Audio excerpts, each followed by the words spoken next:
بسم الله الرحمن الرحيم، والصلاة والسلام على أشرف المرسلين سيدنا محمد وعلى آله وصحبه أجمعين.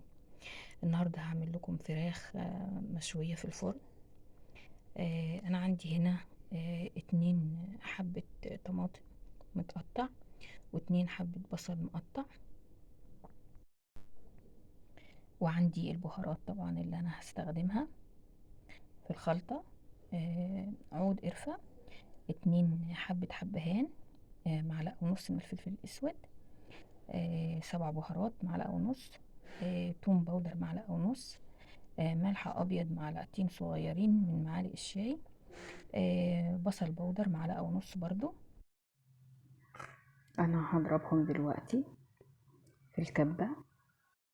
أنا كده تبلت الفراخ، قعدوا ساعتين، وبعدين حطيتهم طبعا في طاجن، وحطيت عليهم نص بطاطساية مقطعة. انا بحب احط دايما بطاطس، حتى لو كانت الخلطة مالحة شوية فالبطاطس بتشرب من الملح. ودلوقتي هحطها في الفرن طبعا، وبعد ما تطلع ان شاء الله نشوفها مع بعض. اهو طبعا صينية البطاطس بعد ما عملنا كل حاجة، حلقات البصل والطماطم والبطاطس، وطبعا حطينا لها كل البهارات اللي احنا حطينا للفراخ قبل كده. ودلوقتي هنحط لها حبة مية وندخلها الفرن.